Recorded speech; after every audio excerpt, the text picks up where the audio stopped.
En este domingo nos presenta la liturgia de la palabra una continuidad con el tema que tratamos el domingo pasado. ¿Cuál será ese tema? Seguir a Jesús. Ese es, seguir a Jesús, el seguimiento, la vocación. Pero ahora tenemos una novedad, y es que comenzamos a leer en el tiempo ordinario el evangelista que nos va a estar acompañando durante este año, que es San Marcos. Habíamos comenzado la semana pasada el tiempo ordinario leyendo a San Juan, que es como que nos presentaba como un preámbulo para el Evangelio de Marcos. Ahora sí nos adentramos en el Evangelio de Marcos propiamente, y ya van a aparecer aquí en esta lectura, en estos poquitos versículos, tomando las características quizás más resaltantes del Evangelio de Marcos. Ya la vamos a ir comentando. Vamos a ver en qué nos sitúa la escena. En primer lugar, nos presenta un marco referencial, histórico, de lo que estaba pasando en el momento. ¿Qué se nos dice? Pero antes, nos dice que acaba de pasar antes. Después de que San Juan lo escribiera. Después que arrestaron a Juan el Bautista. Lo habían arrestado. Y Jesús, entonces, se va ¿a dónde? A Galilea. Galilea. ¿Qué es Galilea? ¿Qué región es Galilea? ¿Qué pasaba allí? Que eran ¿Dónde están? poco crédulos, Perdón, Alicia. poco crédulos, no me sale la palabra de Era Incrédulo. incrédulo. Bueno, sí, va a pasar más adelante que Jesús no va a poder hacer muchos milagros en Galilea, porque no tenían mucha fe en él. ¿Pero por qué? ¿Por qué no tenían mucha fe en él? Porque no lo conocían. No lo conocían, o al contrario. O porque lo conocían, no, nadie es profeta en su tierra. Exacto, nadie es profeta de su tierra, porque Galilea era la tierra de Jesús. Y se decían muchas cosas de Galilea. Una era, por ejemplo, que cuando le presentan a uno de los discípulos en el Evangelio de Juan, justamente, cuando le presentan, me parece que es a Felipe, a Jesús, le dicen, hemos encontrado al Mesías Jesús en Nazaret. ¿Qué dice? Dice, algo bueno pueden hacer en Algo Nazaret. puede salir de Galilea.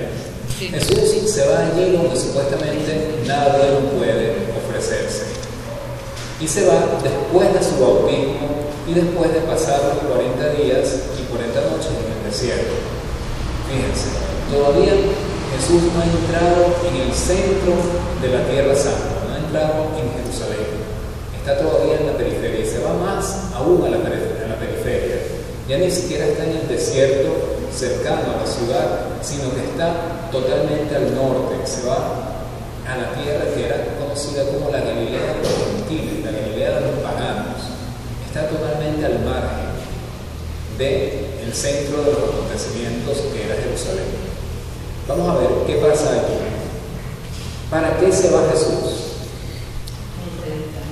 a predicar el Evangelio. Se va a predicar el Evangelio, a predicar la buena nueva. ¿Y qué decía? ¿En qué consistía esta predicación? Marcos nos la resume en una frase. Pecadores. Arrepiéntanse.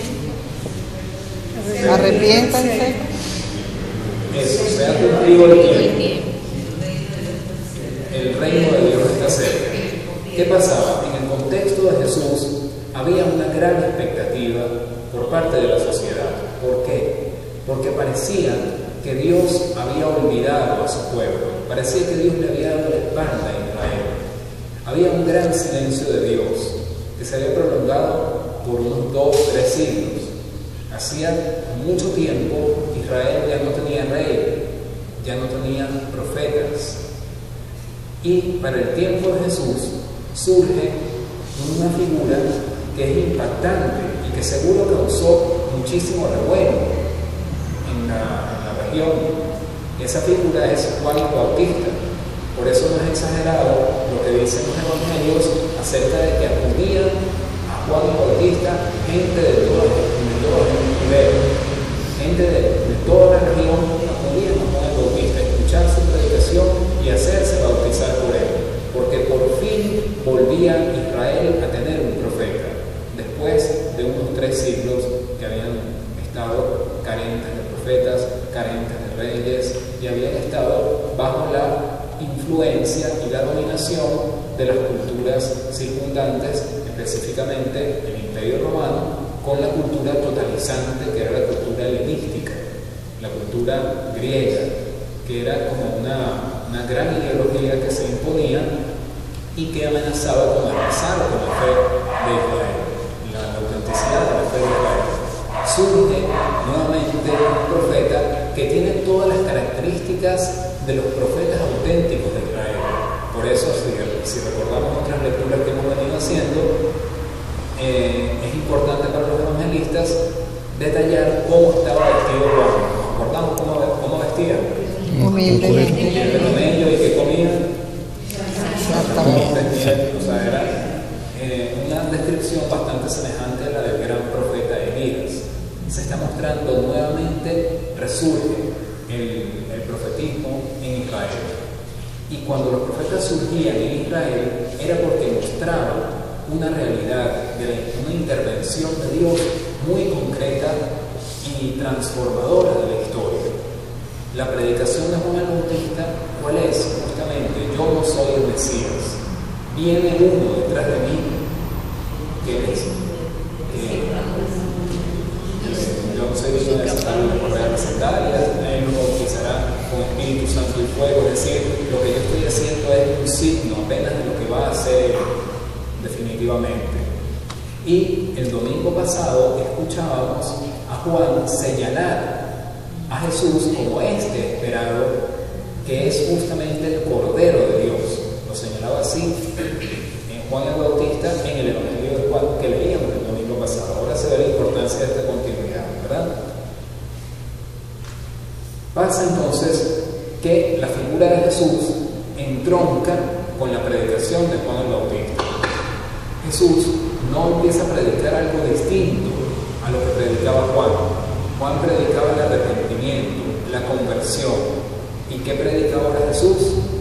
El arrepentimiento, la conversión. Toma eso que acaba de preparar Juan y desde allí empieza, desde allí parte con su evangelio, con su predicación que tiene una gran novedad, pero también continúa toda la tradición profética espiritual de Israel. No la contradice, no aparece como un remiendo totalmente nuevo, sino que aparece en continuidad. Pero lo nuevo aquí de Jesús es que él dice: el tiempo se ha cumplido. ¿El tiempo de qué?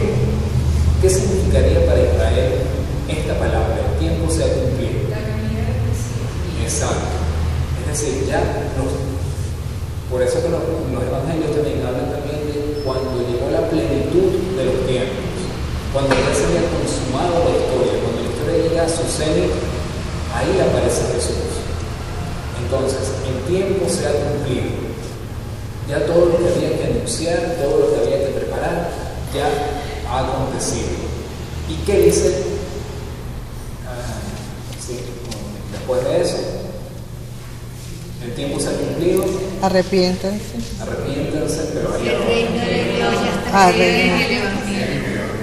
exacto. El reino de Dios. Antes dice, no se ha cumplido el tiempo y El reino de Dios está cerca. el reino de Dios está cerca. Aquí surge algo muy importante. Fíjense, ¿dónde estaba el reino de Dios? En Jesús, exacto, esa es la gran respuesta. El reino de Dios es Jesús, su persona es el reino personificado en Él. Por eso, la gran temática de la predicación de Jesús es anunciar el reino. Y después de que Jesús resucita y asciende al cielo, sus discípulos parece que ya no predican el reino que estaba predicando Jesús, sino que se concentran en predicar a Jesús. Pero no hay contradicción, sino que continúa. La predicación de los discípulos continúa lo que estaba anunciando Jesús. Lo que pasa es que Jesús no se predicaba a sí mismo, predicaba sí el misterio que había en Él, la realidad divina que había en Él. ¿Cuál es esta realidad divina? El reino de Dios. Ahora, Él dice, el reino de Dios está cerca. En otros momentos del Evangelio, Jesús dice, el reino de Dios está aquí.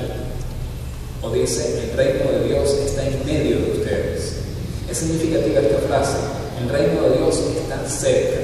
Yo estuve buscando los significados del verbo que utiliza allí Jesús, en su original, en griego, y me encontraba con que el término que utiliza allí Jesús se refiere a cuando uno puede tener algo a la mano y puede disponer de él.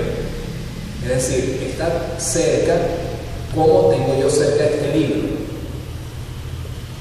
Yo lo puedo tomar, pero también lo puedo dejar. Él está ahí, próximo a mí, pero requiere mi decisión. Requiere que yo me disponga a responder a esto que tengo enfrente. No solo está en mí y no puedo escapar de él, sino que tengo que responder a él. Vamos a ver que esto exige entonces una actitud por parte de quien escucha esta predicación. Y es esa actitud que toman los primeros discípulos que empiezan a seguirle. ¿Qué se dice de Simón y de su hermano Andrés?